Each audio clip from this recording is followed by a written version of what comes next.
Hi, and welcome to Super Anti-Aging Podcast, or also known as Super Healthy Boomer. I hope you're a super healthy boomer. If not, maybe I can help you become a super healthy boomer. Anyway, took a couple of days off for a family event and had lots of time to go through some of the new integrative doctor books.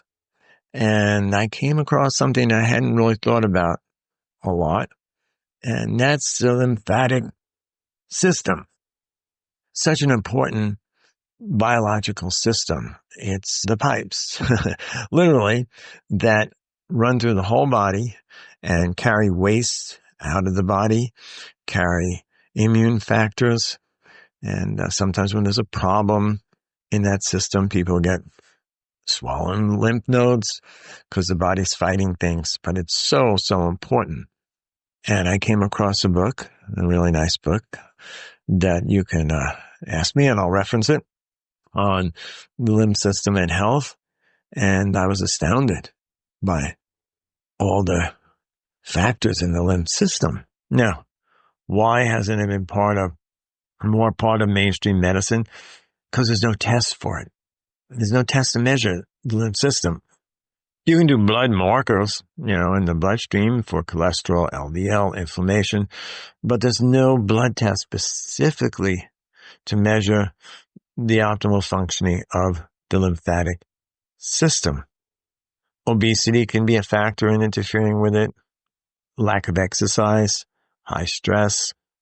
But let's get to the positive. What might you do? Well, one of the herbs that seems to be helpful is Siberian ginseng. For modalities, of course, exercise, stress management, the things we know, make sure you're hydrated. So important. Something I got to get back to again that I used to recommend to my clients, and that's a rebounder. And they're portable little rebounders that you bounce on. And of course, that's going to pump the lymphatic system. Tai Chi, yoga. One of the interesting findings is that the longevity of conductors, symphony conductors, well, they're moving the hands. They're moving. It's muscular action. It's not like the blood vessel that has the heart pumping. So there's no direct effect, but certainly muscular action throughout the body can help pump the lymphatic system. You get swelling in the legs. That's often an accumulation of lymphatic in the lymphatic system where you're not draining the lymphatic system. So there's so much to learn about the lymphatic system. And I'm going to learn more myself, and I'll be sharing it with you. But again, most mainstream, unless you have, a cancer at lymph nodes, there's no real attention paid to lymphatic system. I move on to something else that's kind of fascinating that I learned. Cardiologists now are often recommending a drug that was originally used for a long time for gout, for uric acid, and that drug is colchicine. So I was curious, and I looked up where it came from. Well, one of the places it comes from is a traditional Indian herb called saffron. Now, saffron is real saffron is very expensive. But luckily, there are supplements that extract the ingredient in saffron that have had some really nice studies on the cardiovascular system.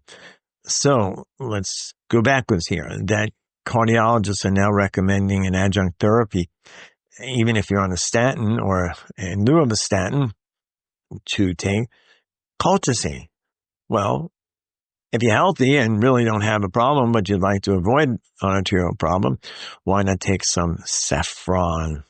So I've added some saffron to my diet. And, if you take a lot of saffron, you'll probably be singing the song Saffron. Well, I'm not going to go into that song, but just to help you remember, there's a song about saffron. Oh, and let me get back again to the lymphatic system. Sweating, of course, from exercise or maybe even a sauna, or if you live in Florida, you might be helping that lymphatic system because heat can help sweat. You can eliminate the toxins in the sweat through the lymphatic system. And that's one of the things that the lymphatic system does is help you get rid of toxins and poisons. Another interesting study, kind of obvious, when they were doing measurements of biological age and they correlated with exercise, it was shown to help reduce biological age, which makes a lot of sense. I mean, we all by now understand movement and exercise are so important. And it doesn't necessarily have to be the gym. It could be moving, whether it's dancing, whether it's walking, and the Japanese method of 3 minutes at a time of a faster walk and 3 minutes of a slower walk. 6 sets seems to do it. But just moving, it's all that sitting. That's a problem. And it ties into what I just said about the lymphatic system. It will make perfect sense. You're not going to be pulling out the poisons and getting nutrients into the lymphatic system. It's not going to carry it into the cells if that's an issue. Along mainstream interests, there's a conference coming up in New York City. It's, I think, the third or fourth time they've done it. It's actually a 2-day conference on health and plastics. And this is at Lagome, a major hospital system in New York City.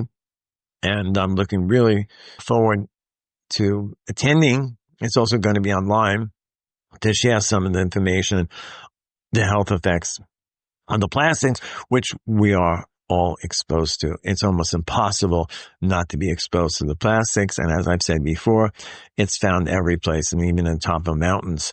So the idea is, how do you prevent some of the damage that comes with the plastics? And might you be able to help remove some of the plastics? And there's no definitive, there are ideas that maybe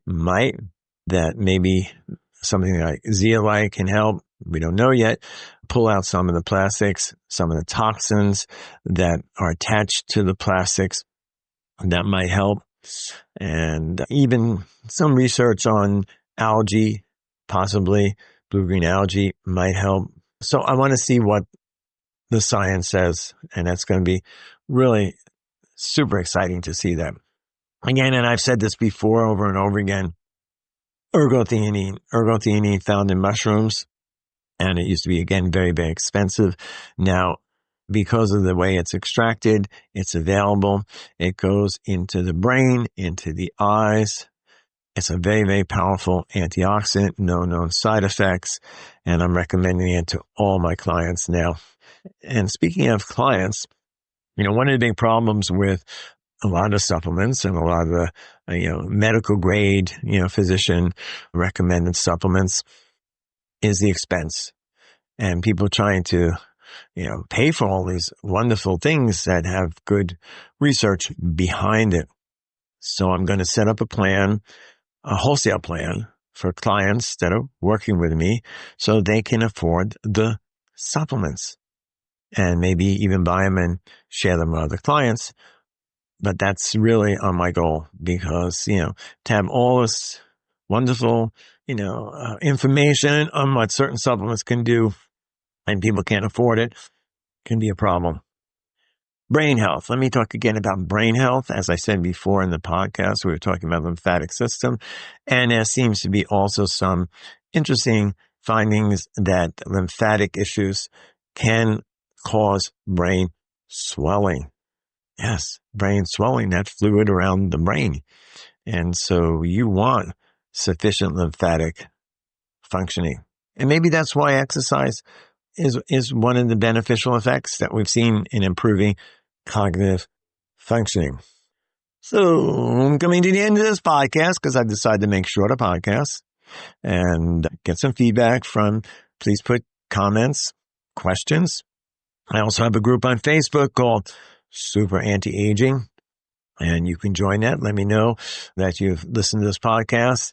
because I'll be posting information and a lot of these studies that I read on a daily basis in Super Anti-Aging group on Facebook. Thank you so much for listening.